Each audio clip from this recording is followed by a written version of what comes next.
righty. Good morning, baby. How we doing? I'm doing good, Spin. How about you? Doing Actually, you good. know what? I'm hurting today, but we'll get into that later. We'll get into that. I think we know why. But yeah, welcome back to another episode, Spin and Swelsh in the morning. This is episode 3, Thursday, April 24th edition on this thirsty Thursday. We got a lot to get into. We have yesterday's stuff. We have a Thirsty Thursday coming up here of a slate that we'll get into as well. But all in all, yesterday, as I know as a Phillies fan, you're not doing great. But as far as our picks are concerned, we didn't do awful. Yeah, we went 8-6 yesterday. Some shockers that we'll get into today. Obviously, you're going to recap everything in Hard 90s coming up here. But there were some shockers, some good, but we called some good baseball, and there's some good baseball yesterday. Yeah, I think there was some things that, some shockers, like you said, but there was also some maybe interesting things that we did predict. So, so you got to love that.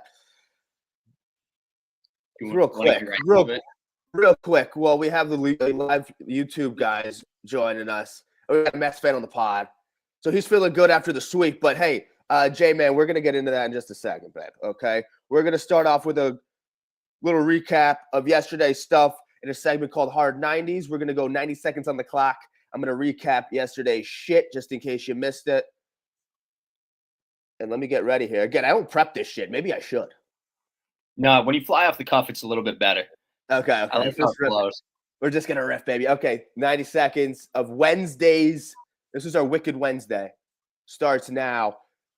St. Louis at Atlanta. Atlanta got the dub. Good for them, man. I think they won that series. So good for Atlanta. They need to get rolling. San Diego at Detroit. Detroit 6-0 over the Padres. How about that? I think we both took San Diego to win that game, but that's a good series. Detroit, get it done. Okay, here's our Mets fan loving this one. They swept the Phillies in Queens. It was 4-3 via the walk-off. Whatever, we'll hold off on that. Reds at Miami, 5-2 Miami. And if you like Brady Singer yesterday, he pitched a gem. So good for you. And guess what? Matt Mervis hit a homer. That was my homer pick 2 days ago to hit it. He hit one yesterday. So a little off there, Matt, but what are you going to do? Yankees avoid the sweep in Cleveland. Thank God. I would be pissed too. Or else we'd be two pissed dudes on a podcast. But okay, either way, Yankees avoid the Beltway series. Washington got it done 4-3, close game, but they took care of business against a bad Baltimore team right now. Seattle at Fenway. Seattle won 8-5. Good. Tristan Casas almost made it interesting at the end, but Seattle was kind of in the driver's seat the whole way. My boy Munoz gets a save. How about it? The best game of the day, LA at Chicago. The Northsiders win again, baby. They swept the fucking Dodgers at home. And they have a hard strength of schedule. They played the Dodgers at least like 3 fucking times already. I think it was a 2-game series. But Either way, sweeping the Dodgers. Good. Sweeping back to Chavez Ravid. Toronto at Houston. Houston swept them. So we love to see AL East teams lose. Good for Houston get back up. They 2 games over 500. They're starting to wake up. White Sox Twins, dog shit game. Minnesota won. Who cares about it? Pirates Angels. Pirates won. And Heaney, our boy Andrew Heaney, pitched a gem. Rays at the Desert. I can't believe they won. Fuck off. Brewers, San Fran, 4-2. San Fran, they took care of business as they should. That was Aces running wild, but Webb prevailed. Rangers at A's. A's took care of business at home. We had the Rangers in that game. That sucks. And then Rockies, Royals got PPD'd. Little over again, but I'm getting there. You knocked 10 seconds off. Oh, nice. Let's go. We're getting better by the day. It's like a young Danny Burgers now, not just a regular fat old Danny Burgers. It was like a Danny Burgers maybe at his peak of speed. Maybe like a Rizzo 90. Hey, Rizzo could turn it up. Yeah. I think Rizzo could get it. Maybe like a World Series Rizzo 90. That's what we'll call it. There you go. When he was boogieing down the line. But what did you have to make of yesterday's games? There was we had some good takes there. I mean, did we have the Cubbies sweeping? Yeah, I mean, are we getting into the vibe check? Let's get into a vibe check. All right. So once again, the Cubs produced one of the best games of the year again. Your boy also, who you were high on at the early of the year, PCA. He's playing like an all-star right now. Honestly, he's really turned it up in those recent dates. I know he homered yesterday, and he's batting 294 on the year. I'm really impressed with them. We've been giving all this praise to Kyle Tucker because he's been playing like an MVP, but PCA's in the background. He's been their spark plug for them all year. He had 4 RBIs yesterday against the Dodgers, against a very good Dodgers team. And now the Cubs go to 16-10 with the hardest strength of schedule on the year. I mean, I'm really liking what's coming out of there. I know you liked them. You were high on them early this year, but I'm really liking what's coming out of Chicago. Yeah, how could you not? And PCA is a guy, yeah, we haven't talked about him enough. But, yeah, and he could do it with the glove. His whole thing was kind of glove, speed. Maybe he's punching Judy Scrappy dude, but he's doing with the long ball right now too. So Which shout out crazy because you wouldn't think so. Because what is he, like 5'5"? I don't know if he's like a little guy, but he's like a speedster, you would think. Yeah. But yeah, good for him with the long ball. I also wanted to give you your flowers on our boy Heine, whatever the fuck you call him. Heine, yeah, Andrew Heine. He threw a gem yesterday, pitching 6 scoreless with like 9 strikeouts, 1 hit. I mean, pitching really good ball. He's got a lower ERA than Skeens right now. Yeah, I think he entered that game with a lower ERA than Skeens, and he kept it low with 6 scoreless? Yeah, 6 scores. And then we had the battle of the aces out in San Fran. Logan Webb and Freddie Peralta threw 5 scoreless innings, both of them. But Logan Webb kind of prevailed there. Peralta went a little shaky in the 6th. But, I mean, the Giants are also playing real good baseball right now, man. The Giants are. They should kind of do that at home. But, again, you had an ace on the mound. And not like the Brewers are like a bunch of slouches. I tend to hate the Brewers, but they, that might be around 500, over 500 right now. Yeah, I mean, we had the, the grandson of the wind? Jung Ho Lee? Jung-Hoo Lee, the grandson of the wind. He's down there. He went 3 for 4 yesterday.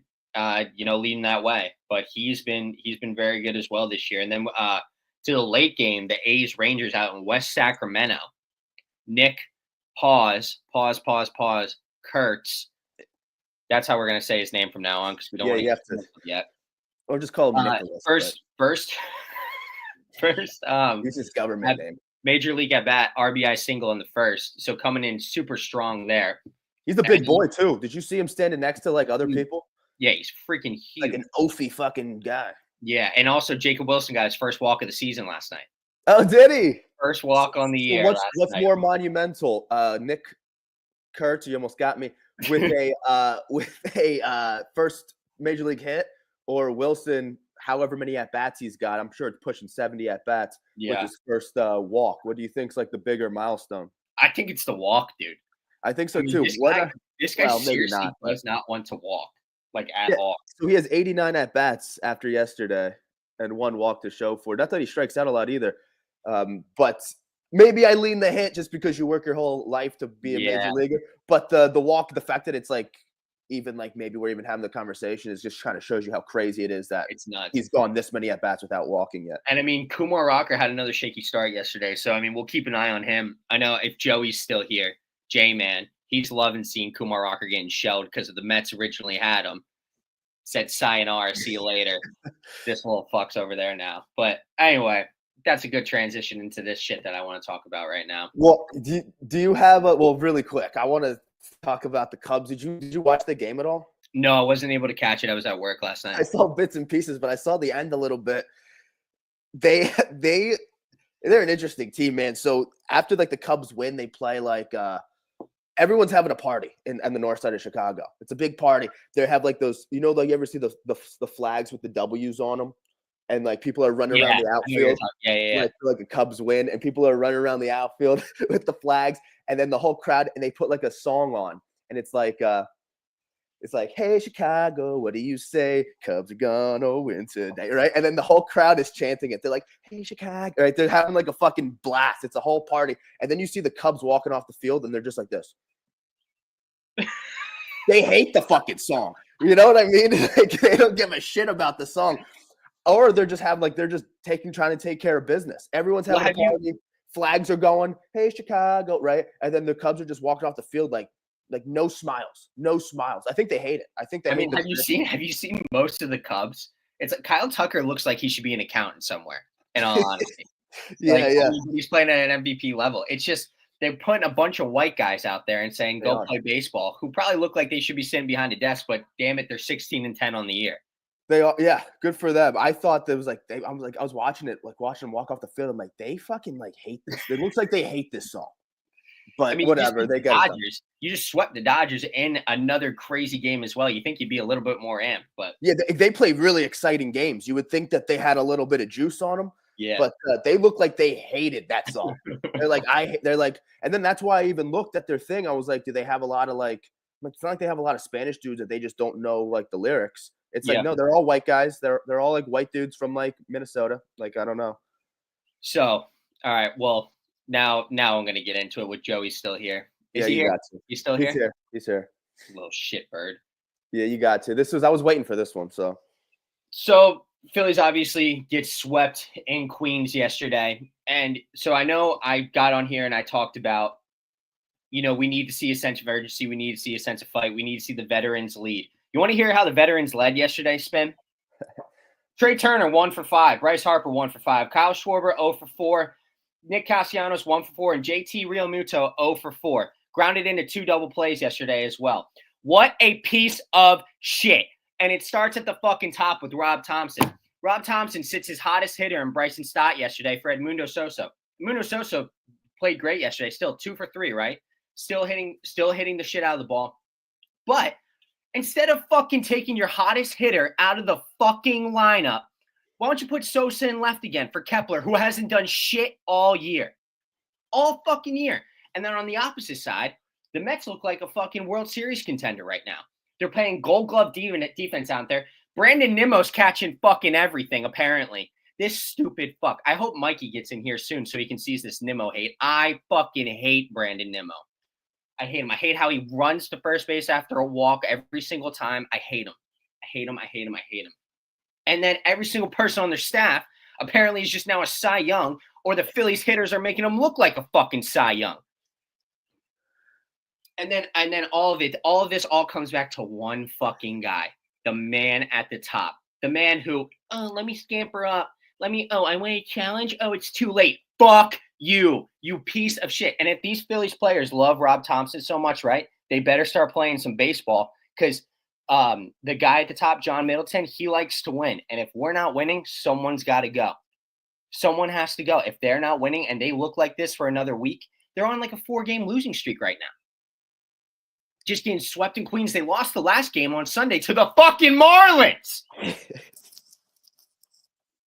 And then also, lastly,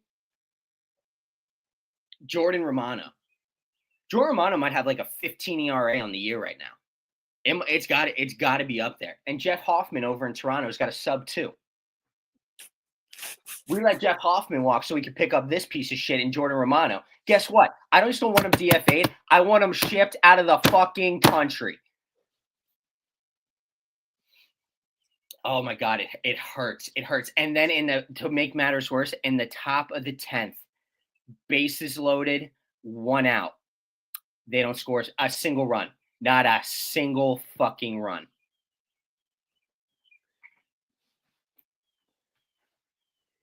Just gonna stew with that for a little bit. Just let that stew. I can't. This team, I don't know there's zero heart. There's zero heart. There's no fight. There's nothing. You know who's our best situational hitter right now in the past in this game? Johan fucking Rojas. That's our best situational hitter right now. He bats 9th. He's batting 317 on the year. Good for him. But Johan Rojas in a lineup full of that, he's our best situational hitter. And then also, he's our best situational hitter right now. He gets fucking pinch hit for Cal Stevenson, who's got 1 hit on the year.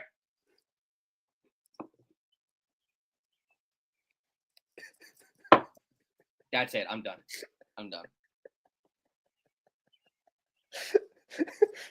Actually, I'm not done. I'm not fucking done. Because on paper, the Mets are not a better team than the Phillies. On paper, but right now, they made the Phillies look like complete and utter garbage. They look like they should be the last team, the last team in the division. All right. So let me give you, maybe this will make you feel a little bit better moving forward. This is coming from an outsider looking, and I root for the Phillies. I see them do well, but I'm not a Philly fan per se. But here's something that maybe if you wanted a bit of positivity that I see that kind of makes me really like a guy, just specifically Bryce Harper in this scenario. Bryce's bat isn't doing it. He hasn't really. He's hitting 250 on the year, 200 in his last 7 games. Okay, we all know the bat's not always going to be there, right? It's a humbling game, whatever. It's true for anybody, even if you're a 2-time MVP, whatever.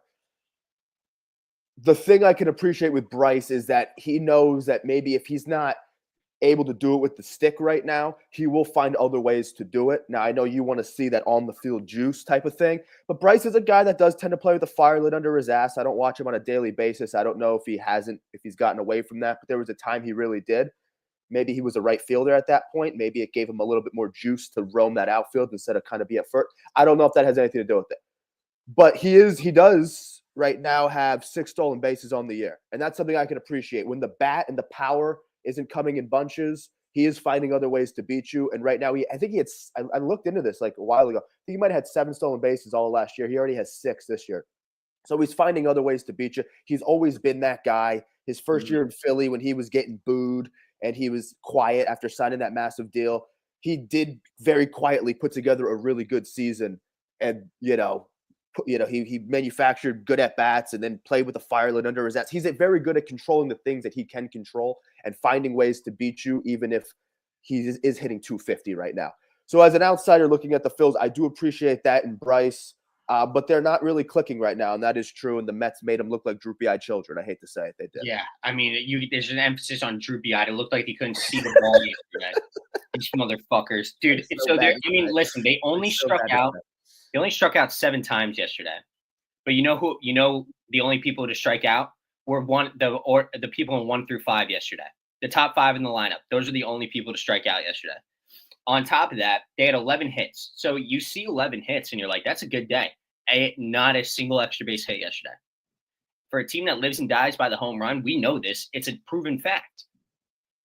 You don't put a single extra base hit with 11 hits. You can't. They obviously can't situational hit. None of them can at all. And it's showing right now. And I'm sure later in the season, they're going to be fine. They're going to get hot. They're going to whatever. But it's fucking right now. It is so hard to watch. It's so hard to watch. And then on the other opposite side of baseball, the Mets are playing like Gold Glove defense at every single aspect. And the Mets look really good right now. They have the best record in baseball. Oh yeah, I read a note yesterday and I was like, it pains me to do it. I was like, do I have to start a different narrative on the Mets right now? Like I know they've been good all year, but I was questioning their strength of schedule at first. They didn't have there was a short period where I thought they were coming back down to earth because they struggled beating Minnesota in that series.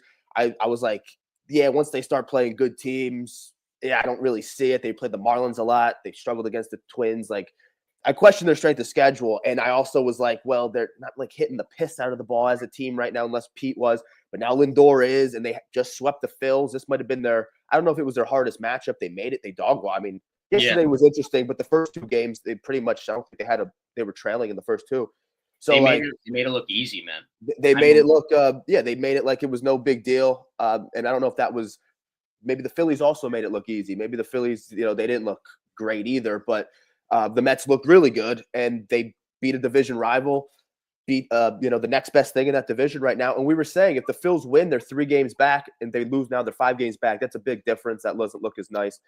So that stinks. So maybe the narrative on the Mets has to change. They've just proved that to sweep a good Phillies team, not take 2 out of 3, which would have been nice. They swept them, which is a bit different ballgame. They swept a good Phillies team. Maybe not playing good right now, but they sweep them. I don't know who they have next, but they continue to roll. Lindor wakes up. Soto's going to wake up. Their pitching is proven to be better than what I gave it credit for. Shit, man. And Wheeler didn't pitch bad, we'll say. No, he pitched well. I mean, Brett Beatty. His only mistake was Beatty. How about that, Zach? You let Beatty beat you. Maybe we shouldn't get back into the steamy part of it, but holy hell. There's 2 more things I want to say. First off, Brett Beatty, apple in the hole. Brett Beatty is actually one of the only Mets who has had any success against Zach Wheeler, which is absolutely shocking to me. Beatty's batting average against Zach Wheeler is actually really good. I don't remember exactly what it was, but I remember looking at it yesterday and going, oh shit, how the fuck is this the only pitcher in baseball that you can supposedly hit, Brett Beatty? Brett Beatty, the Zach Wheeler killer. Then 2 more. Bohm is starting to turn around. He went 3 for 5 yesterday.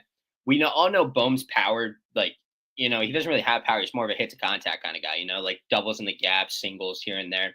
So, I mean, that's a good sign for him. But it's going to pain me to say this, and I hate that I'm saying it right now, but Francisco Lindor is not getting enough credit in Major League Baseball right now. You look at the roster that's around him at the Mets. You have Soto and Wright, and he's just not doing it right now. He's just not at all. And I mean, Pete's playing well, but everybody, like, Lindor is the leader of that team. And in my eyes, when they get into series like this, you look to your leaders, and he is playing, like, he plays good baseball. And I hate that I'm saying it because he's a Met, but he's a damn good leader, it's seeming too. So he showed that last year too. I mean, this is a team that revolves around Lindor. I know Soto's there. Fuck that. This is a team that revolves around Lindor. When Lindor's going well, the team's going well. And I think that's part of the reason they struggled when he first got there. It took him a while to get used to Queens. And last year he was extremely hot. They went on a great run.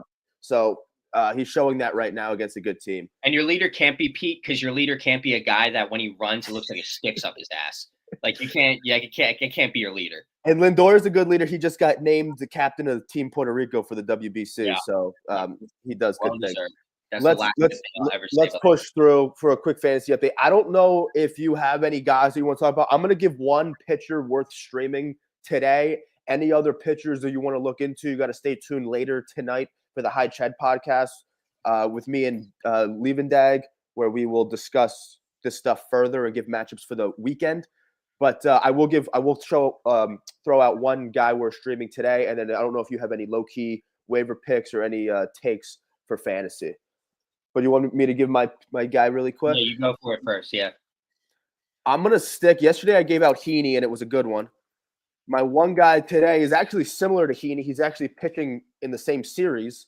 Is a kind of a lanky lefty, a white guy also, kind of resembles Andrew Heaney. If you told me they were cousins, Sean, I'd believe you. It's Tyler Anderson for the Angels. So Heaney, former Angel, pitched for the Pirates yesterday.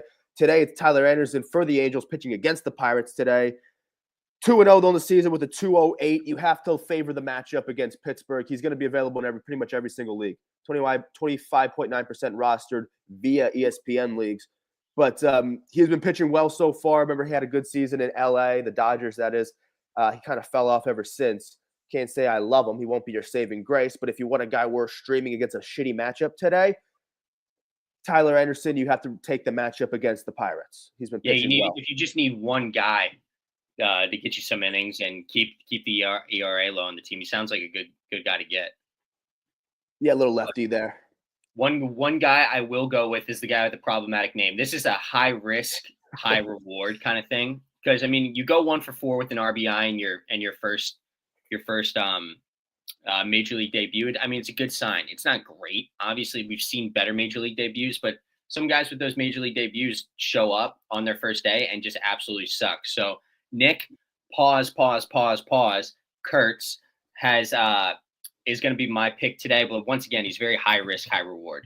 We don't know what we're really going to get for him, but the projection on him is looking like he's a big dude, going to hit a lot of bombs. So, do you think he's like sneaky, like a kind of a goony guy where he knows damn well he could go by Nicholas, but he chooses to go by Nick? Oh, 100%. You know what Steve Kerr named his son, right? Yeah. They share him and Kurt share a name. Exactly. Yeah. So this guy knows exactly what he's doing. Did you hear what they're doing for the A's broadcast team? Oh, they have to put I heard it was fake, but they have to put so many seconds between the first name, last name. Yeah. And so that's why I'm doing that, right? That the pause. You know, Zach Moore's in our comment section right now. He just asked me if they're going to cancel me already. But we'll see. Time will tell. We'll see. As long as we keep the pause, you need a generous amount of space between the two names. All right, let's push through. That's a little fantasy update. We'll go to our Thirsty Thursday and our matchups for the day. Do you have them pulled up? Because I sure as hell don't. Yeah, I'm about to right now. I'm pulling up the lines real quick.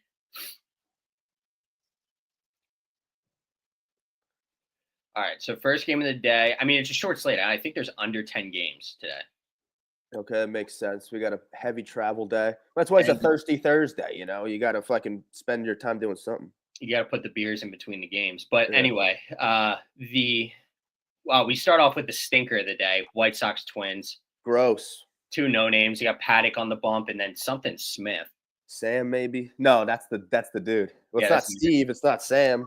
It's got to be Sam. Oh, it's Shane. It's Shane. It is Shane. Shane.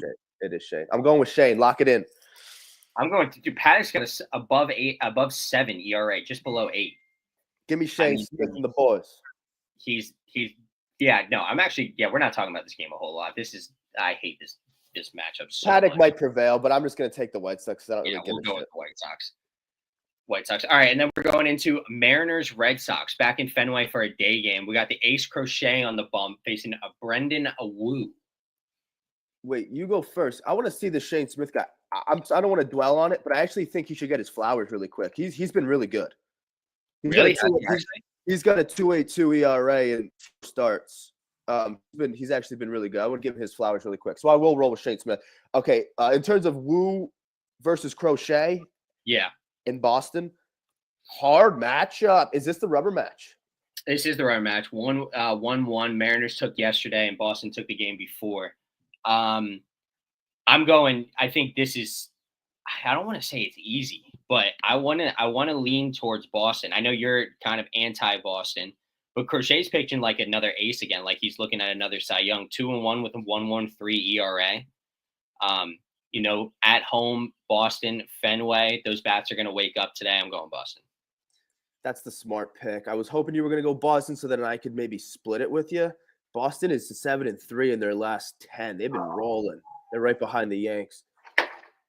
Fuck. Yeah, the smart bet is to go Boston. You got to. And I like Brian. I almost want to take Wu, but I don't like Seattle's offense. And Crochet, what are you going to do? I know we talked about Seattle's offense before, and it almost seems like it's Cal Riley, Dylan Lee right now because Julio Rodriguez has not really turned it up yet. He really hasn't. And Polanco's been good, but they don't have enough. They don't have enough. Yeah, you're right. Polanco has. They don't have enough. Boston does. Who knows? I think Crochet probably mows them down. I hate Seattle's offense. So we'll go with Boston for that one. Then we're going into Rockies Royals. This is the I think this is the makeup. No, they're not hitting a doubleheader today. So this is they are. They are. Oh, they are. You're right. So this is the first game of the series. They're going Ragans versus Marquez. Yeah, it's Ragans. Yeah, like it's Ragans for the W today. I'm saying. Yeah, I mean Marquez has got a +8 ERA. Ragans, I mean he has Ragans, whatever you want to say. Yeah, whatever. It's the guy. It's him. I mean he hasn't looked great today, but. Well, I will say this is the second Rockies doubleheader in like a week span. They had a doubleheader on Sunday, I think. So less than a week. But I hate the Rockies. They stink. We all know that. Ragans is a dog. It's in KC. I don't know if the Rockies and their plethora of doubleheaders lately, hurts their arms. But it doesn't really matter because it's the Rockies and they stink. So yeah, I don't really think it matters a whole lot. We'll go Royals on that one. Yeah. Then we get into the Brewers Giants. So is this the second game of the series or the third game of the series? It would have to be the third. It would be the third. So we had the Battle of the Aces yesterday with the Giants prevailing.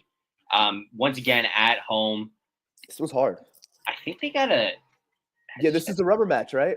Or yeah, this guy has not. This is the Tobias Kane Myers. It's his first. It's his first start of the year. Well, the Brewers have had a bunch of guys hurt. They need a bunch of guys to do stuff. This isn't a 4-game series, right? Is this the third? I don't know. I remember we had Quintana and then we had Webb, and we've been hitting the series well. I would probably lean Roop, if that's even his name. Roop, same shit. I would lean him because he's at home and the Giants are a better team, even though Milwaukee's like a game above 500. I would lean Roop here, and you got to take. You can believe that both pitchers pitch well, and it's a pitchers-friendly ballpark. So if that cancels out, and you want to go to the offense, San Fran is a little bit more vibrant right now. So I would probably go Giants. For your first start of the year to go up against a Giants team who's looking good right now. He might have a little rough of outing. I guess we'll see what the young guys got, but I'm gonna go with the Giants here as well. Yeah, I think if it's like a coin flip type of thing, maybe lean better record and the team at home. If the team at home has the better record, then fuck it. How could you go against the Giants right now? Exactly. So we're gonna go with that, especially in the like you said, the pitcher friendly ballpark. The guy who's more used to pitching there. All right, we'll go next. We'll hit the Orioles Nationals. Once again, this is the Orioles are still on a skid right now, man. They might try to be looking to avoid a sweep today, aren't they? They are, yeah, against the Nationals, and the Nationals are poised to do it because they got Mackenzie Gore on the bump today. Wow, and you know I hate Baltimore pitching. I don't know anyone who likes Baltimore pitching, to be honest with you. Let's see if the Nationals can do it in the Beltway series. Sweep the Beltway. I don't think that's even that hard of a pick because Mackenzie Gore has looked unreal this year. And, they couldn't hit Mitchell Parker, another kind of similar lefty, so maybe they've seen a lefty already and they make the adjustments, or maybe they continue to falter versus these types of pitchers. But Mackenzie Gore is actually be the better lefty of the two. Let's see him fucking shove today. And I mean, we don't have Cedric and what is supposed to be an extremely good hitting lineup, and with young guys who are ready to go. Cedric Mullins is their best hitter right now for the Orioles. He's batting .297 with it. He's got the highest average on the team. He's got the most ribbies with 19 and the most homers with 6. What's my boy Ryan O'Hearn doing? Not much. Really? Fuck. Might have to drop it. But then on the opposite side of things, James Woods is looking real good. And this would be his first full season because he got called up halfway last year, right? Yeah. Yeah, I mean, he's looking good. He's got 8 home runs on the year, batting .256. I have him in our league. I think I might have him in both leagues, actually, and he's been doing really well for me. But I think that the Nationals are going to be able to take this one today. Yeah, we'll roll Nationals. And by the way, the game 2 of the Royals, I don't know if you want to touch on both of them. They're kind of happening back-to-back in KC. Yeah. This was the game for me. Yes, this might be the makeup because remember we were talking about Lorenzen yesterday? Mm-hmm. Yeah. Well, actually, it was Lorenzen and Marquez yesterday, but Marquez has won. They flip-flopped it. I would still take – I don't know if it was worth talking about, but I'll take Royals to sweep the doubleheader. Yeah, I think that's easy too. Maybe Lorenzen will get a little bit of his Philly magic going. There we go. Speaking of that Lorenzen Philly magic when it comes to – because he threw that no-hitter. Heaney had a one-hitter yesterday. He did. And now his boys are set to, I guess, finish the series in Anaheim. Tyler Anderson, who I mentioned earlier, is on the bump for the Angels. And then some random Polish dude is on the mound for Pittsburgh. How do you pronounce that name? Is that Polish? Is that what you just said? I think it's Polish. What do you have it as? Dutch? I have it as I don't know what the fuck it is. Well, so the first 2 letters are an M and then an L. So I don't know what sound that makes in the English. Mlodzinski. Yeah, Mlodzinski. That's a Polish name. Is that Russian? It might be something along those lines. But I don't know who he is. Tyler Anderson, I do know. I like him today. He's been pitching well. Angels are at home. They just got dog walked by Andrew Heaney yesterday, so maybe the bats wake up against this no-namer. Taking Tyler Anderson and the Angels today. I'm in on that with you. This pitcher, according to his last name, he should be selling guns to the Taliban. He should not be pitching for the Pittsburgh Pirates. If you say it in a Russian accent, it actually is easier to say, like Mlodzinski. How does this guy get into baseball with a last name like that? Like, I feel like he should be wearing a tracksuit somewhere, abusing something. I don't know, some sort of substance. Yeah, it's like his dad was maybe doing something that he shouldn't have been doing, and he just told his son to play, and the guy picked up a ball and threw it like 80 miles an hour at the age of 7, and he's like, maybe I have a future in this. Yeah, maybe. That's pretty good, but then they get into a little devil ray. What happens to a devil ray when it goes to dares it? Apparently it does fucking swim. Apparently it does swim because they got it done. Around the fucking...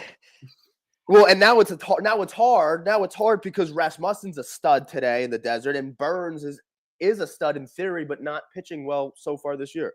I know, new ballpark, new scene. You got to take that into account. Burns is also getting up there. He is 30 now. I mean, I don't think that this will continue. I mean, he's only given up. The most he's given up is 4 so far. He has gotten through 5 and 6 and 6 in another one. I think this is a good way for Burns to kind of bounce back. I think this matchup tonight. I agree. Also, I would love to see Burns do it. Now, I know, Yeah, 5 innings, 6 innings, 6 innings. He's only 0-1. He's really only his worst start was 5 innings, 4 earned. Yeah, in this day and age, I guess that's like pretty good. I think a guy like Burns should be going like 6-7. Consider like he's a big fucking horse. He's a former Cy Young winner. I know this day and age guys don't go as deep, but Burns is a guy you kind of want to do that. Rasmussen is a stud. Really like Drew Rasmussen. So I think pitching wise, it's almost appealing, but I don't know how the Rays do have some sneaky bats. They proved it yesterday. They prevailed in extras on the road. Extras, by the way. I will still roll with the Diamondbacks. Snakes in the desert. Snakes in the desert. We want them slithering around and choking these Rays. I probably agree with you. I mean, we talked about we got at the bottom there. Corbin Carroll, little Corbin Power, 2 home runs yesterday. He's looking really well, especially after last year, how he started off super slow and is now really coming to his own at the start of this year. He's batting .327 on the year with a .693 slugging. So he's looking real good. I'm going to look him to lead them to victory today with Burns on the bump. Yeah, I'll roll with that. Let's see if Burns gets it going against the Tampa Bay. I did say this yesterday. I was like, the Tampa Bay is a last place team. But to give them credit, they are if you look around the league, like at least for my early predictions, they are probably the best last place team. I mean, I don't know if that says much, but you look at the White Sox, the Pirates, the Rockies, the like they're not really that, but they still, I think, are a last place team. So I give them a little bit credit, but yeah, Burns to shove. He's got to bounce back today to give them a little hope out there. Like we said, it's going to be hard come the end of the year, and these teams need to win when they can, so they got to take care of business out in the desert, man. Hey, I got a good one for you, because since it's Thirsty Thursday, what better than a guy whose last name is Gin pitching for the A's? DeGrom's for the Rangers. DeGrom, so DeGrom actually an interesting stat. It was the first time ever last week he was ever the underdog in a matchup for the first time in his entire career, which is insane to think about. The Dodgers, was it? I think so, yes. And but you think about some of these lineups that the Mets put out there with DeGrom. I know it's got to break Mets fans' hearts, because I remember them talking about it back in the day when DeGrom was pitching, that he would never get any run support. And he was just clear head and shoulders the best pitcher in baseball, just dealing every single time he got out there. But that is a crazy stat to think of the career that DeGrom has had. It's the first time ever he was an underdog. Yeah, that is crazy. Definitely. Well, he's favored tonight, even though even though the A's are home. JT Ginn is his name. I don't know who this kid is at all. He actually hasn't looked terrible in 2 starts this year. I'm not mad at him, but you have to assume DeGrom comes out. And the Rangers just lost yesterday. Now, I know the A's have a scrappy, fun little offense. I don't think it makes them a good team. Like, I don't think they're good. They're just better than what they used to be. A little bit of an identity now in, I almost said Oakland, but it's not Oakland. In West Sacramento, a little bit of an identity, so it creates the illusion that they're onto something. They're still an under 500 team. Texas should win that division. They have to take care of business against these teams. They lost yesterday. The offense hasn't really been rolling in Texas, but I think DeGrom can shove, and the offense can do enough to prevail over JT Ginn and the boys in West Sacramento. Yeah, I mean, DeGrom, he had tough 2 first starts. Against Tampa Bay, he didn't look too hot, and against the Mariners as well. Only going 4th with 3 earned, 4 walks. But then he comes back against the Dodgers. 7 innings pitched, 3 hits, 1 earned, 7 Ks, only 1 walk. So he's on the up and up. He's looking good, and I think he's just going to dominate this A's team tonight. Yeah, and I think you come off with a little vengeance too. Like you said, his starts, his last start has been his best start of the year. It's also his only loss. He only has 1 decision. All the other ones were no decision, and then he gets a loss after his best start of the year. So 7 innings, 1 earned against the Dodgers, you get a loss. You got to come back, be a little bit pissed. The offense has to pick themselves up from last week or even yesterday. But I'm talking about in terms of DeGrom's outings. Pick your boy back up and rip JT Ginn, even though, hey, let's all rip Ginn on a fucking Thirsty Thursday. The Rangers might do it. I don't even like Ginn. But that's our Thirsty Thursday. That's our Thirsty Thursday, baby. It's a quick one. Big travel day for the league. We've only got 9 games today, it looks like. But, spanning from 1 o'clock to 10 o'clock. So it'll be a long Thirsty Thursday, but also a short one at the same time. You know what? It's almost like all the good teams aren't playing today. Why is that? Why do all the good teams have travel days? Or all the fun teams, at least? It's all shit teams today. White Sox, Twins. Okay, maybe Boston's fun. I don't know. But the Rockies, I don't give a shit about them. I don't. Maybe the Giants are good. Rockies twice today. Orioles we got to watch, and even the National. I mean, we got to watch the Rays, the Pittsburgh. Even the Angels aren't that great. The A's. I mean, it's a lot of last place fucking team. Why is it last place Thursday? It's weird. I don't know. I mean, it's like the best game of the day is gonna be the Giants Brewers, and it's not even like there's a good pitching matchup on there. So it's kind of a lackluster day for lackluster baseball. Thursday. It's a thirsty Thursday. So maybe that fucking gin we're about to rip is gonna get us through the day. Speaking of gin, I do need it for the botanicals. So it cures me a little bit. Get that pork out of your system. Yeah. But all right. So what do we want to transition to next? We want to talk a little bit about the standings, see what we're going with that. Yeah. Did you have a parlay that you wanted to concoct? It is a shitty day. Maybe we take advantage of the shitty day. It's a horrible day. If I'm going with 3 teams I like, that was going to be anything to like make our money. I do like the Giants against the Brewers. They're going to be minus 142. Zach Moore, I'm a degenerate gambler who cannot win a baseball bet to save my life. Any chance you guys can make some parlays for me? Let's see. I can give you a little 3-team real quick, Zach. Just a little 10 to get. We're gonna get the funds going so that come Friday when there's a bigger slate, we can really make our money. How about that? So we're gonna take the Rangers with DeGrom on the bump at money line minus 148. Mix in a little bit of the Diamondbacks out in the desert because we're strong on that. We like Burns. We like where he's going. We like how the Rays, they shrivel up once they get really dehydrated out there in the desert. Yep. We like that. We're in on that, and we're going to ride it. And then we're going to cap it off with the Giants out west, best game of the day. Going to take them at their money line at 142. You throw a little tenner on that, gives you a little 40-52. So a little good. It will get you back on track. We like it. I'm going to place it, lock it in. 3 teams, Diamondbacks, Rangers, Giants. Diamondbacks, Rangers, Giants. And then if you're high on a Tyler Anderson, see what he can do against Pittsburgh too. I think that's a good matchup. We do like that. As player wise today, I'm not really sure who I would go with. Obviously, it's a little streaky. In reality, it looks to be a good day for hitters. There aren't a whole lot of aces going. I would stay away from anybody on the Mariners with Gregor Crochet going. I would never bet on a single Rockies hitter ever. And then, I mean, I would stay away from a lot of Orioles guys because they really are not figuring it out right now. But who knows? Maybe they turn it around today. But if you're going for anybody, I would look to bet on some Rangers guys to get the bats going again today. And I would look to go for the Diamondbacks. Corbin Carroll, you can't go wrong with right now. So, yeah, okay. The thing that scares me about the Diamondbacks is I respect Rasmussen. So I know he's not a big name, but none of the Rays are big names. But they do play good ball. But fuck it, Corbin Carroll's on one. You can take that route also. I think the Rangers are the best matchup, and it's a heavy offense that hasn't really woken up yet, but they have an opportunity to really wake up against JT Ginn, who no one knows. So I think that's kind of the sexiest offensive matchup. You expect the Rangers to be some heavy hitters. Yeah, I mean, it looks like.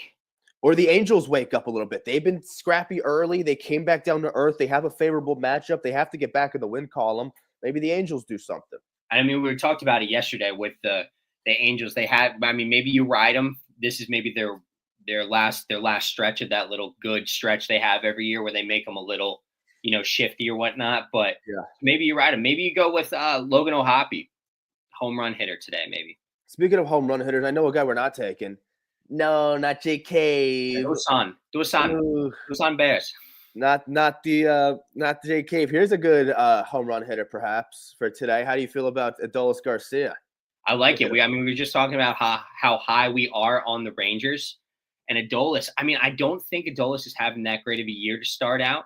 But like you said, maybe they get the bats back on track today and really start ripping it and look to Adolis to lead them off on that. I don't hate that. I don't hate Adolis to go today off of some random motherfucker named West JT Sacramento. Ginn. Yeah, in West Sacramento in a AAA ballpark. Maybe the ball flies out there in West Sacramento. We don't know yet. Let's hope so. They also have another night game. They've been ripping the 10 o'clock games while on the East Coast the past 3 games. But either way, before we move on, do you want to take a home run hitter while we're on the topic? I gotta go. Joey talking about the Cuban Missile. Adolis. I mean, let's check his odds. I think it's a good one. You got to respect it. I took a Ranger yesterday, so I won't do it. I took Josh Jung, who didn't hit a homer. Harper didn't. That was your guy. Harper did not. Harper did. You should have took Beatty, dude. What were you thinking? Who? Beatty. Guy goes yards. Yeah. I wonder what. Guy takes fucking Wheeler to the triple deck. Why didn't you take him? I wonder what the fuck his odds got to be like plus 800. Keep the apple in a hole, and Zach Wheeler. Keep the apple in the hole. Keep the apple in the hole. But hey, Wheeler only made one mistake. That was it. And yeah, one mistake, and they made him pay. And that's the type of baseball the Mets are playing right now. But Adolis Garcia is sitting at plus 400. Would I take him? You know who I'm going to take? Zach Neto, baby. Neto. I don't know if he has a homer. He just got off the IL. So wake up, Neto. Let's see what he's doing. Oh, he did. He hit a homer maybe the other day. We'll keep it going. Oh, we like that. Let's go, Zach. It was always Neto. It was always Neto. So let's go, Zach Neto. That's my pick. And who do you got? Adolis? You're riding Adolis? That's a good one. Yeah, I'll ride with Adolis. I'll ride with Mikey. I'll ride with Joey. Oh, new segment. Should we keep plowing through? Fuck yeah or hell nah. Brand new segment, first time doing it. We're going to run through some different takes on the standings right now. Get a little inside look, see how we feel. But I think Marco, we should make our way across the map. So I feel like we should start far, work our way back to the east. How about that? Yeah, you want to start in the west? That's good. Yeah, so we have Texas is leading right now with Seattle is a game back, and Houston is also a game back. LA only 2.5, and the A's are only 3 games back. Granted, we're only a month into the season. Everything's up in the air. But do you think that Texas is going to keep the first place, their first place seeding, and keep moving forward? That's a hell yeah, baby. That is a hell yeah. But before the season started, I had Texas winning this division. I do think this is Texas' division to lose. Now, granted, I have Houston making the playoffs. I know people think that they've maybe fell off, new look Houston. I still think they can prevail. The bottom line is Texas is the most complete team, in my opinion, especially if Steve Kumar can keep doing it. Jack Leiter was pitching well before he got hurt. He comes off the IL. Let's see what he can do. DeGrom today, he should get a win. Evaldi's looked pretty good. So that kind of answers any questions with how deep the staff can be. In terms of the bullpen, maybe they'll still figuring out bullpen roles, but sometimes those establish themselves over the course of a year. You have to trust Bruce Bochy in your corner. They've a guy, Luke Jackson, in the pen. He's proven to kind of be a good ninth inning dude. And then the offense, some guys are banged up, some guys are cold, but when they put it all together, right now they're 14-10 in first place without the offense really clicking. They put it all together. Adolis, your buddy, goes big fly tonight. I think it's really going to click. So to me, they're the most complete team. I don't think Seattle's that complete. LA's Angels are going to fall off. A's, they look more fun than recent years, but doesn't mean that they're good. They're going to be there, and I think Houston can find their way in the playoffs because they still have enough. But Texas is the most complete. Therefore, hell yeah, this is their division to lose. I'm looking at it a little bit. Their run differential, it's kind of crazy with them having a 14-10 record. They've been outscored 91-77 and still sitting at 14-10. So, it is a little worrisome maybe, but it also could be a good sign for them as well to have this record and still have that run differential. I got a good one for you. You want to keep it West? Can I give you a National League West? Is that what we're doing? Yeah, man. Probably the most interesting one on the card. Okay. Padres Padres are 17-8. The Rockies are 4-18. The Padres get to 20 wins before the Rockies get to 5 wins.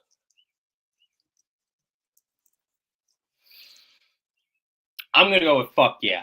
Let's go. I'm gonna go with the Rockies are 1-9 in their last 10, by the way. Because I do think that Colorado drops 2 today to the Royals.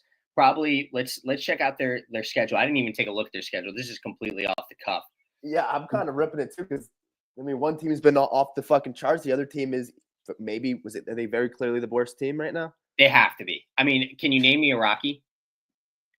I mean, yes, you can. You got Brenton Doyle out, whatever. But they lose 2 to the Royals today, and then the Reds come into town on Friday. So we have no idea what's going on with the Reds, but we'll see what that happens. So then they have a game series against the Reds, which I don't think they fare well in that. I mean, I don't think the Rockies fare well at all against any fucking team.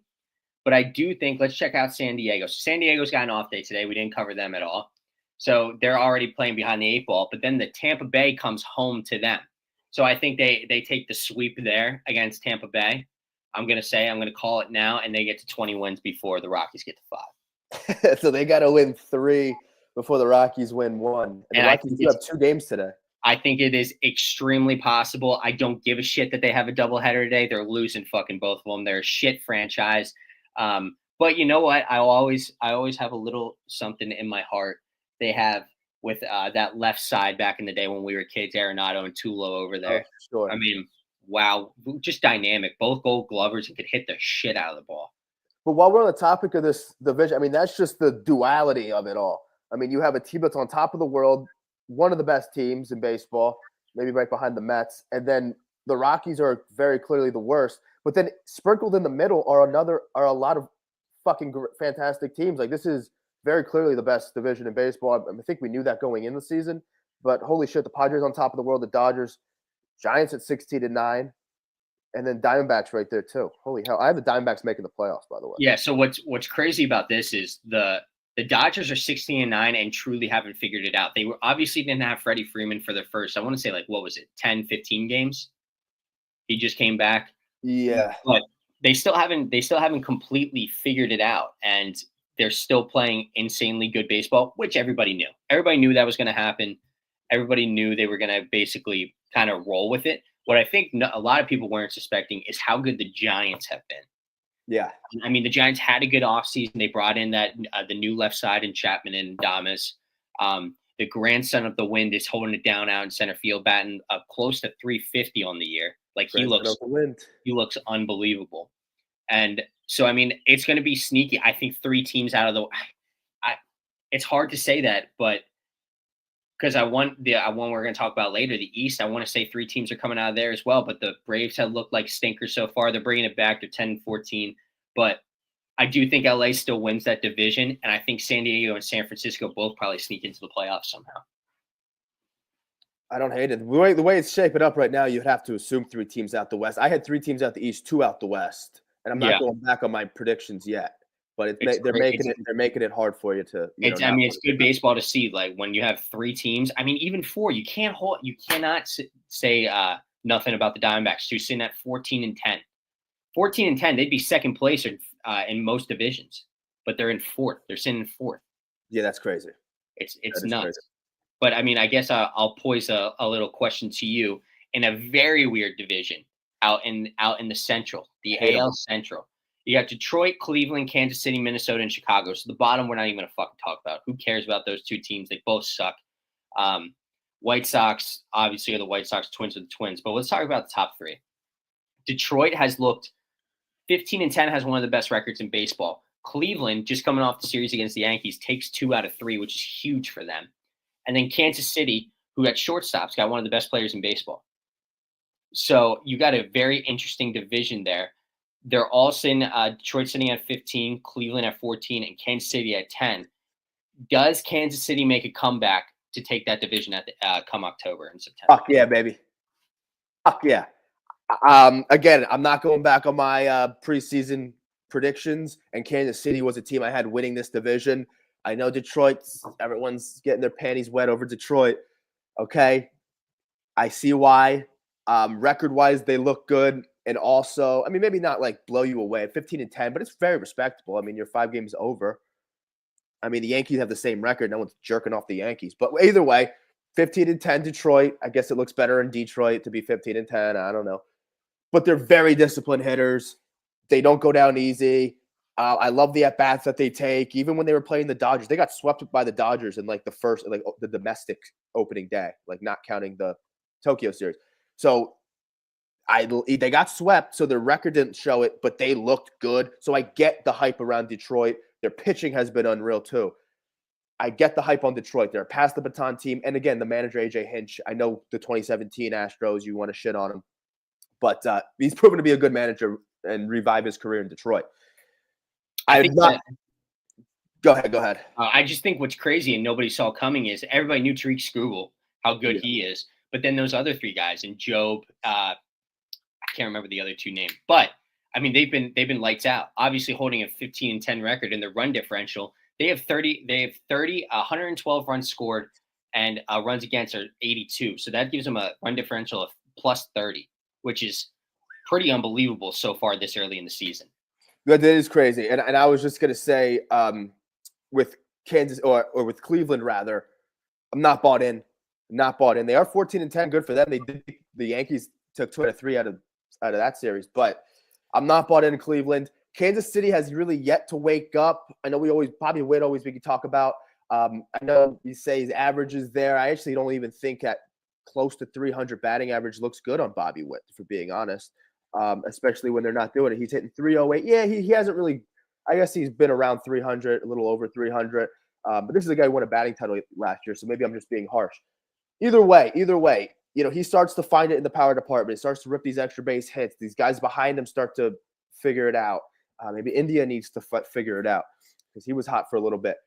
I don't know how much I love the pitching. The pitching staff scares me in Kansas City, where Detroit might have definitely has the best staff in that division. So if anything is going to prevail, it's probably that. But I think Kansas City, I'm not going to go back yet. I'm not going to go back on those takes yet. I think Kansas City needs a little kick in the ass, maybe this Rockies series, to sweep a doubleheader, get your juices flowing, play a bad team, and they'll come out with a vengeance. If they sweep a bad team today in a doubleheader, they'll be 12-14, and maybe they start to get their swagger back. So I'm not going to bash KC. One thing I do want to say to you, Sean, because we have some things from our live chat here. This was I don't want to go too far because this was a comment from the NL West here. Gotcha. So what do you think about this guy? Do you know Zach Flick the Veen? I'm not too familiar with Zach Flick the Veen, but I know our buddies are super high on him. Love him. It completely revamped the Mikey Moyers the show team. He was on a 6-game skid. His top card really showed out for him today. So that's a guy over in Colorado that could be sneaky.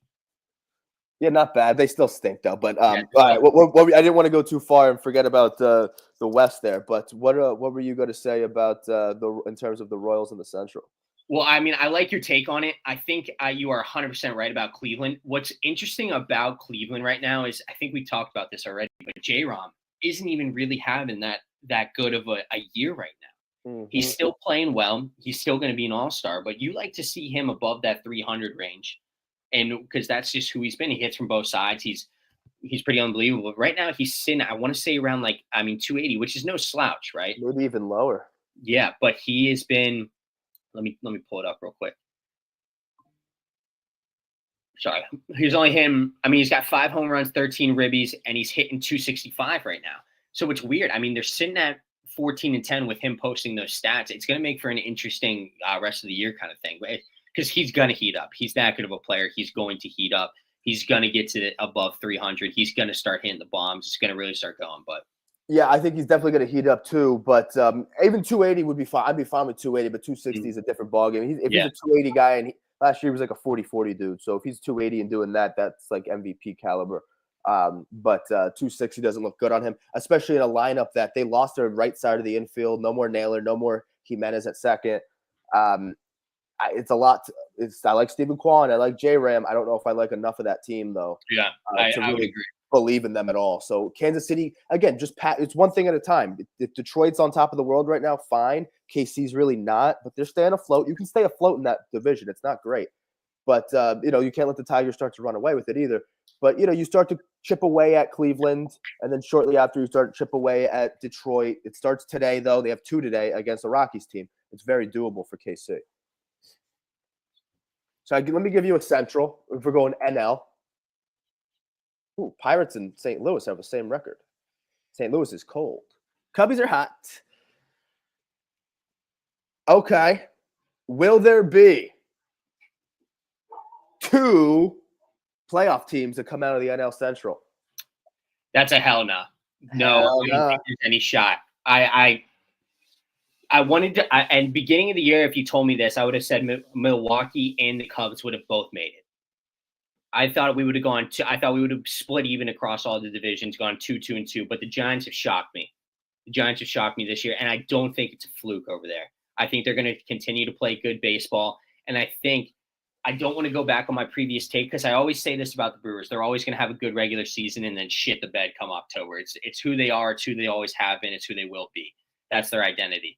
I don't want to count Milwaukee out yet, but the Cubs are playing some of the best baseball in the league right now, if not the best baseball in the league right now. What scares me a little bit about that, though, is really early to be playing your best brand of baseball. We know the MLB is a game of runs, where you're gonna string together some hot streaks, some cold streaks, whatever. So it's gonna be interesting come later. But I'm gonna make another hot take right now. Milwaukee hangs on, and they end up winning that division come September. Whoa, you have Milwaukee. Yeah, I'm gonna stick with my original take at the start of the year, and I'm gonna take Milwaukee to still win that division. Yeah, you sneaky kind of like Milwaukee for some reason. I don't know why. I just always know they're gonna have a good regular season. You like guys like Freddie Peralta. You probably are like have a Rhys Hoskins jersey. Oh, hey, there will be no Rhys Hoskins slander. And you like sneaky like these Milwaukee. Hey, I like Bryce Terang as much as the next guy, but they got a young guy out. They got a young guy in Churio, Sam Frelick. Yes, South Frelick, yeah. He's batting a sneaky 300 on the year as well. I mean, they got some guys over there, and then with the veteran presence of Reese and of Yelich, I mean, I like him. Yelich is starting to get some power going behind him too. Reese is kind of finding his bat. They're platooning him more, and then you got Contreras. No, sorry, not Contreras. Yeah, Contreras behind the dish, and then heading a staff with Peralta. I mean, I am high on the Brewers this year. The thing that scares me about the Brewers is the back end of that staff, but you're right. Contreras hasn't really found it yet, so when he starts to find it, that's pretty scary. Churio's, I think he's picked it up, but sometimes he'll have these games where he's really weird, and then he just goes off for like a week. But I think the Cubs, I mean, wow, talk about a really good team. It is, of course, not how you start, it's how you finish. So they have to kind of be this type of fun brand of baseball. They're winning. They're beating good teams. They're battling. They're winning late in games. They're never saying die. They have to be able to prove to do that in the second half, in the dog days of summer and shit like that. But I still like the Cubbies. This was my pick. I'm never high on Milwaukee, but maybe that comes back to bite me in the hiney. But the Cubs I really do like. And I thought Cincy would be a little bit better. So I do think there's reason to believe that this division is better and maybe it makes for a funner, tighter race moving forward. But I agree with you for the original question was there's only one. The only way you make the playoffs in the Central is if you win the division. Exactly. That's going to be the only way. And I think both those teams kind of have an understanding of that. So it's going to be a tight rip, but we'll see. Yeah. I mean, one thing I do want to point out, I mean, this goes against my point, but the Cubs have the most runs scored in the whole entire MLB right now. It's sitting at 163. Their run differential is at a plus 43. So, I mean, like we said, they're playing some damn good baseball right now. They're hitting. Kyle Tucker's looking like an MVP, and PCA has been a kind of spark plug. He's going to play Gold Glove defense for you out there. And I mean, I can't say enough about the Cubs, but that's my hot take of the year. The Brewers still win that division. You know what's crazy about the Cubs? What's going to prevail that I like with the Cubs? I know we're really dwelling on the Cubbies right now, but what I really like about them, their pitching has proved to be really good. Matthew Boyd pitched yesterday, quality start. He's been really good. Ben Brown, I think his name is, has stepped up big when Justin Steele goes down. You have Imanaga, Tyone on the back end. If Tyone's a 3 or 4 guy on that team, that's not awful depth. I like depth of a staff. And another thing that's going to prevail down the stretch is going to be your defense. You talked about PCA. Ian Happ's a Gold Glover. Guys like Nico Horner and Swanson are great up the middle. They seem like they have great D all over the fucking place. If you got good pitching, good defense, the bats have proven to hit the piss out of the ball. Now, they also win a lot of big games that are close games, it feels like, too. But they've been they've proven that they can beat you in different ways offensively. And I just respect the Cubs brand of baseball right now. But to your point, we'll see if it carries over to the second half. Yeah. All right. So Moving on to both of our divisions, the AL East, which is always, every single year, the AL East is a hot topic of conversation because there's always at least 3 teams who look like they're going to make a play, but maybe not in this year. It might be a 2-man race this year. Ooh. And so what I want to say is, will any of those bottom 3 teams make it interesting later in the year? Yeah, I'm going to say fuck yeah. I'm going to say fuck yeah, and I really hope that they do, just for the sake of being a baseball fan. You want to see a tight race. My early predictions before the season started was Yankees, Boston, Baltimore 3, Toronto, Tampa Bay. Obviously, Baltimore's 9-14, dead fucking last. That's the team I do think will make it interesting, though. As weird as it sounds, as weird as Toronto being 1 game under and 3 games back early, and they had their 15 minutes of fame as a first place team early on in the season until they kind of came back down to earth. But I do think Baltimore will find it. I don't think they have the pitching to prevail. That's why I had them as a third-place team. But making the playoffs, again, it was too early for me to go back on that. I think Tampa Bay and their scrappiness and Kevin Cash, okay, you can talk about that. But in this division, I think they're clearly the 5th best. Toronto is on the cusp. We'll see how they look in the future and how they continue to build. But Baltimore, I think you would think that they're there. You would think that they're there. Not like they're there. Like, not like they're going to go on a deep playoff run. I didn't have that. I didn't have them finishing top 2 in this division like some people did. I had them as a third-place team. I thought very clearly Boston and the Yankees were better. And then I do think Baltimore can climb. I think they will make it interesting. It's so weird to me what the Orioles front office did in this offseason, because they made the team worse. I felt the same way. That's why I had them falling. They were so high on these young guys. Well, guess what? You have all these young guys. You still need vets. And, I mean, they have Mullins out in center. Great. Okay, you have Mullins. But you get rid of Santander. You get rid of – Burns is gone. They got worse. And, I guess they did have Felix Bautista coming back in the pen. But, like, I know just as well, those Phillies guys that got sent over there, they're horrible. Soto. Anthony Soto, yeah. Yeah, they fucking suck. Kimbrel for a little bit, yeah. And also Yennier Cano, he's still there, isn't he? I think so. He's definitely there. I don't know if he had like his 15 minutes to maybe last year or 2 years ago, but I'm not. Yeah, he's been good. He's been good. Yeah, it's been okay. Well, we'll go with that. But the moves they made this offseason were very puzzling to me. And to me, it wasn't even about who they brought in, it's about who they lost. Like, this is a team who regressed last year. Like, in 2023, they were on the up and up. They won the division in 2023. Yeah. No one really shit on them for losing in the first round of the playoffs. Okay, they're young. They're going to be here for years to come. So we thought, we'll see what that happens. And then it's like, okay, this is their division to win, or maybe, piggyback off of what they did in 2023. In 2024, they didn't. And they had Santander and they had Corbin Burns, and they got worse. They had Burns as a true ace. They got worse. They had Santander, who got MVP votes at 44 fucking home runs. They get worse with those guys. Now you lose a true ace and an MVP candidate. How the fuck are you going to be better? And Boston has momentum entering the season with their offseason. So I was not a believer in Baltimore at the beginning of the year. I did believe enough in them. I still thought they had enough juice to finish 3rd in this division, which would put them, like, if you put it this way, are they a top 6 team in the American League when it's all said and done? That's what it is to make the playoffs. You have to be a top six team in the AL. I think they kind of do float as a top 6 team in the AL, when the October rolls around. But at the bottom of that heap, you know what I mean? They're at the bottom of that barrel. Like fighting for a spot at the end. Yeah. Yeah, like a 6 seed maybe, or a 5 seed or some shit like that. Like, them in Houston are going to kind of be a 5 and a 6, in my opinion. It's crazy. It's crazy. I'm looking at the stats right now. Rutschman's batting .214 on the year. And then Gunnar, who got a late start to the year, only has 3 bombs, is batting .212. Those are supposed to be your top 2 guys, and they're just not showing up right now. Gunnar has to do it. And that's another thing. Like, I didn't have O'Neill compensating for Santander. No fucking way. I didn't have Eflin compensating for Burns, and Eflin's hurt. But I don't hate Eflin, but as your ace, that scares the fuck out of me. So I will respect Baltimore for having their pen. They have notable guys in that pen. I don't know if they've been great thus far. I don't know if Bautista off that monster has been like lights out. They have some notable guys, to say the least. I don't hate their depth. Like Gary Sanchez is their backup catcher. I think Gary said as a backup is a good role for him at this stage of his career. And so, some other guys too. Keston Herstadt starts now because someone's hurt. Kowser's hurt. So I don't hate their depth. I don't hate their youth. You're absolutely right. When you check boxes, having veteran presence is one of those things.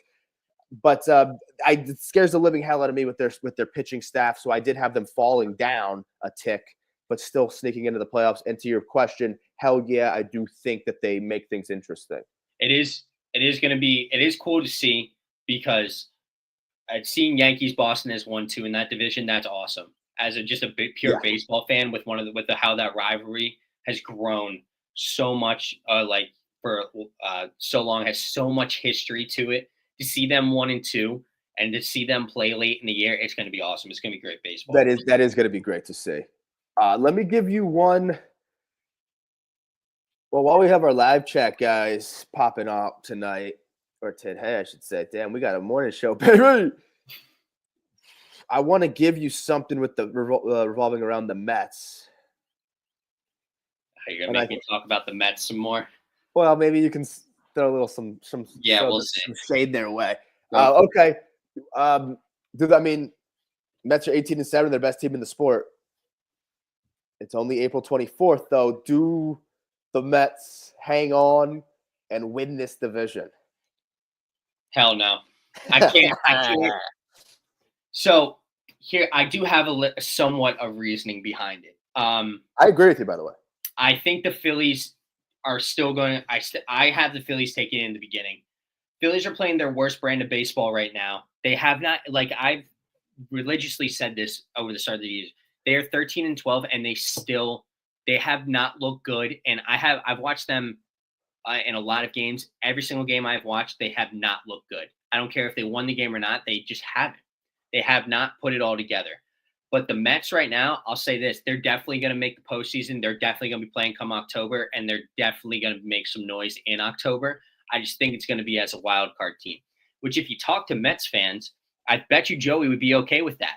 I bet you he'd be okay with being a wild card team, letting his team get hot and play through. So I don't think I'm throwing too much shade to them. I do have to give them their flowers. In Queens, they're 12-1 at home, man. They're 12-1 at home. And and also, which is shocking, because everybody thought what was going to do it for this Mets team was their hitting. Juan Soto hasn't looked great this year. We've talked about that. Lindor's just starting to come around, and Pete's been Pete. Pete's been playing pretty good baseball. But they have the lowest runs against in the whole entire MLB right now, sitting at 69. Ooh, which is a good sign. But I think that they are getting hot. They're hot early. They look good. Their pitching staff looks unbelievable. I mean, I said it already. The Phillies made them look like 3 Cy Youngs out there this past week. And so, I mean, it's showing 12-1 at home. They look good right now, but I think the Phillies are going to get hot. I think Atlanta's not going to suck all year round. They're starting to turn it around. They are 6-4 in their last 10. So I think that it's going to be a 3-team race come September and October, and it's going to make it interesting. I do think the Phillies prevail, though. So with that logic, which I do agree with, by the way, how does that division stack out then? Mets finishing second, Mets finishing third? Mets finished second. I think they, on paper right now, actually, screw on paper. The Mets are playing very good baseball, and they're kind of riding last year, and I think it will continue for a little bit. Of course, there's going to be the lulls every year. I mean, you talk to any Mets fans, the Mets are going to Met. Mets are going to Met, point blank, simple. The Mets are going to Met, and I think that they come in second with Atlanta finishing in third, and Atlanta actually missing the playoffs. Whoa, that's crazy. Well, the West has been good, so it's not that crazy to suggest that.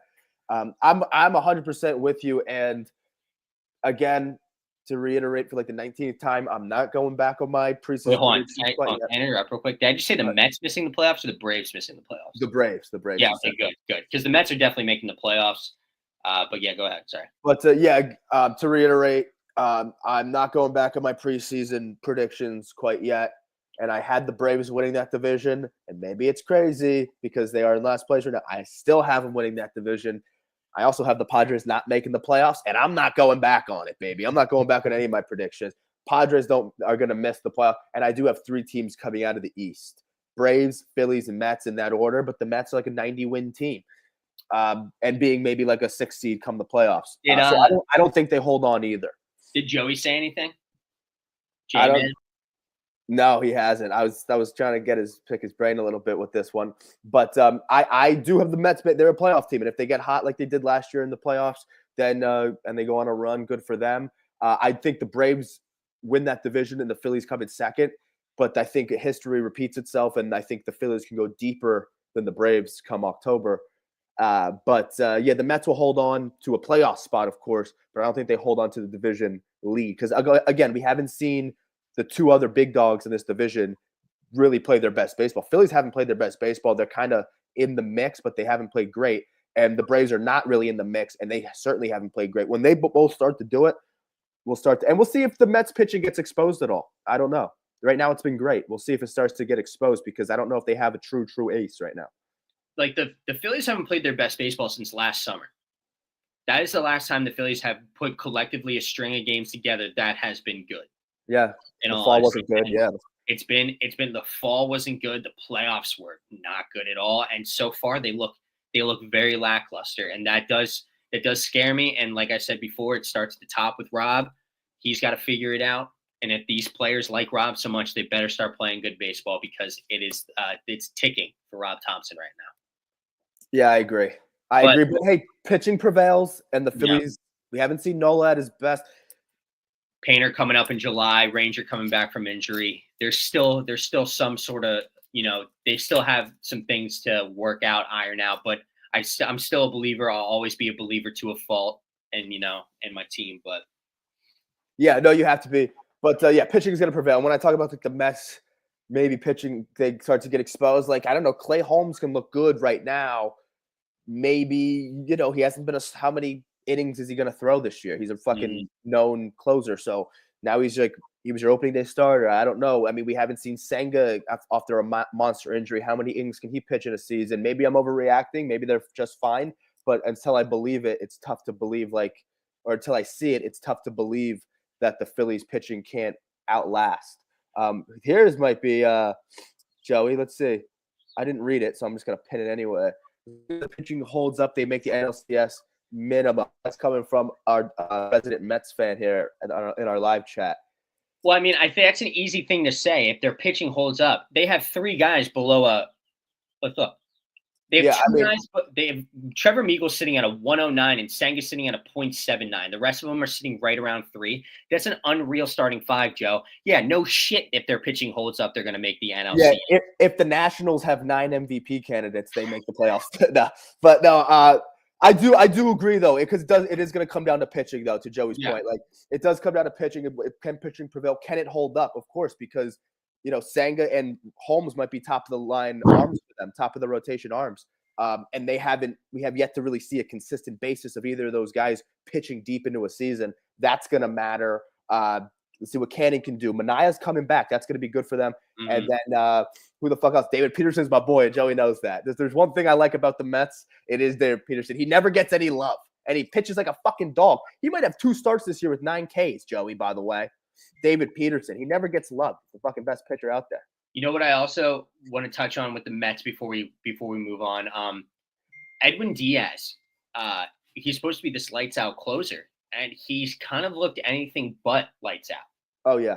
I mean, he's sitting at a 4.91 ERA. I guess he left the mound yesterday after an injury. I don't know if that was a ploy because he disengaged 3 times or what that was, what all that was. But I mean, I'm wondering from a Mets perspective what their kind of thoughts are on him. But then the rest of the bullpen, which I know in past we've talked about. I mean, in past Mets fans have talked about because they hate their bullpen so much 95% of the time. They've looked pretty good. We all do. What?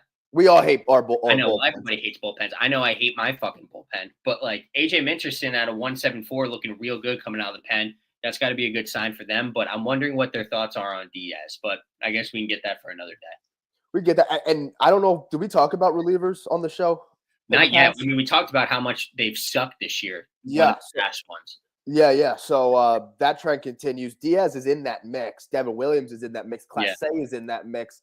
There's been a whole slew of dudes, like reliever-wise, especially notable relievers. I mean, I don't know. I'm not a big Edwin Diaz fan. I mean, Raisel Iglesias for the Braves, I am a fan of, and he hasn't been great. Romano, of course, holy shit. He's almost different though, because the other guys are like top 10 closers entering this season, maybe top 5 in some of them. But yeah, all these relievers is like these notable closers. You really have to bear it out and get it done. But we haven't seen a lot of these notable guys do it. He already has 6 saves on the year, which is a good sign too. But I mean, like that ERA is kind of concerning to me a little bit. And I mean, even in this Philly series, he hasn't looked great coming out there. So that's just one thing to keep in mind. While we're on the topic of Mets pitchers, this isn't revolving around the reliever aspect, but we talked about Manaea will come back, and Frankie Montas too, who I forgot about. Now, I don't know if Montas is your saving grace, but at least he's like a starter that I guess has proven to go deep in seasons before. I mean, remember he got his best season. I think he was doing PEDs. He wasn't good on the Yanks. Don't think he was good on the Reds. But yeah, you could be hopeful for Montas too. You know, kind of a guy who could take some strain off of the starters later in the season. And then how about this? Did you know this about Manaea, Sean? Yeah, I was actually just about to bring that up because last year it made me. I think we were watching the game together. I thought I was gonna fucking kill somebody every single time I heard it because I heard it every single fucking inning, and I can't wait to hear it every single inning this guy throws this year too. We get it, guys. Yeah, crossbody. A crossbody. Well, he learned that from Chris Sale. That was the story. Did he? Oh, I didn't know that because I didn't hear about it. Yeah, they did love talking about it. You are right. You are right. And I remember listening to like maybe a little portion of it on the radio. They talk on the radio, talking on the TV. It's like they had nothing else. Well, and maybe they had nothing else to say about Manaea, and that just shows you how Manaea is. But when he did make those adjustments to his mechanic, he was lights out. We'll see it in a larger sample size once he's healthy. Mm-hmm. And now, to your point, here's Diaz. The king of getting out of trouble he creates for himself. See, I disagree because that's actually Alvarado because he does the same exact fucking thing, dude. It's just these closers, man. I mean, I guess you're right. He is kind of – I mean, Joey brought it up or J-Man brought it up the other day about I mean, Diaz gave up that 3-run home run to Stott in game 2. And then what J-Man was saying is he actually shoot us a text. He goes, 2 strikeouts right in a row right after this. Don't worry. That's how it always goes. And he called it and it happened. So, I mean, he might be right with the king of getting himself out of trouble. Yeah, I'll say I'll give both sides of the perspective here because in one regard, his ERA is almost 5. So I don't know if that makes you the king of anything with your ERA is 5. But in the other regard, he has no blown saves and no losses this year. So yeah. He has, although he's been giving up some runs, he's been able to, and he's kind of been all right. He had one appearance where he gave up 3 runs and didn't even go in 2/3 of an inning. The next outing, he went an inning, gave up 2. And then in this Philly series on the 21st, he gave up 1 run in an inning. And I think that's all of his time that he's given up. So he's had some rough innings and shit, but no blown saves, no like losses. But his ERA is up there through those few bad innings. But good for Diaz, I guess. I don't know. He's always been shaky to me. Even when he was good, I didn't love him. And I don't love him now. But he's one of many closers kind of being a piece of shit lately. At least the Mets have the record to show for. Hey, there's closers that have the same ERA or worse ERAs and have blown saves and have losses and all these things, and their teams aren't as good as the Mets. At least the Mets can kind of get away with it because as long as you're winning as a team, everything's going to cure itself and not be as bad. That's too much airtime for the Mets, by the way. I know. God damn it. Never again. Well, you know what? They played the Phillies this week, so we had some things to talk about. We had talking points with them. I think, sadly, what's going to happen is we are going to be talking about them a whole lot this year because they do look good. So let's wait till the Braves start to propel and the Mets start to Met and come back. You know what I hope? I hope the Mets start to Met right now, and now they get swept this next series. I thought they were going to Met last week or whenever it was in that Twins series. They lost. The Twins beat them twice in that series. I thought they were going to Met there, and I was like, it's happening. And then now they're on like a 7-game win streak. So we're going to talk about them again. But you know what? Like their record being what it is and is so good for Juan Soto because it takes the pressure off of him for sucking so bad so far. That is true. He doesn't get looked at as bad. And damn, dude, I got fucking stuffy ass nose. But yeah, even though he doesn't have Aaron Judge hitting behind him, did you hear his quote? Even though, Pete's been a pretty damn good motherfucker. And I will say this because we could end the show on we could end it here. There's one quick note from Joey before we close out here with Edwin Diaz. If they bring him into trouble, they're fucked. Yeah, which we never want. We never want. But at least those wouldn't be his runs if he's coming in with it. Yeah, But either way, we should one little on a light note here. And again, I hate to dwell on the Mets, but they do have 18 wins. The Padres have 17 wins. Dodgers, Giants, 16 wins. Who else? The Cubbies have 16 wins. All these teams, there are a couple teams with 15. I mean, are the Mets the first team to 20 wins? Padres have 17 wins. Who's the first team to 20 wins? We'll see it come next week. We'll see who the first team to 20 wins is, I guess. Well, not necessarily, but we could. Were you asking me who I think it is? Yeah, who's the first team to 20 wins? So I'm looking at it. The Mets got the Nats for a 4-game series, their next series. And I think it's safe to say they either split or win 3 of those. So I'm probably going to go with the Mets. The Mets are probably the quickest to 20. Yeah, that's what made me think of it because I'm like, fuck, they're really going to be the first team to 20 wins out here, huh? They're going to be riding high. Even though I still think the Padres get to 20 before the Rockies get to 5. I love that. That's gonna be a fun little thing to follow because man, they talk about just 2 different sides of the spectrum. I know. But well, that was nice. A little Thursday episode. We had our boys in the live chat popping out today, so that's always good. Remember, we're live 9:30 weekdays, baby. So come out for our live chat. We appreciate it, even though you fucking Mets fans. Yeah, we're spinning Swelsh in the morning. Episode 2, we'll see you tomorrow at 9:30. Get in that live chat, baby. Get in that live chat. Get in for Freaky Friday. Freaky Friday's coming up. Get that cup of Joe, Joey. Get that cup of Joe. Bad slate today, but we'll get through it.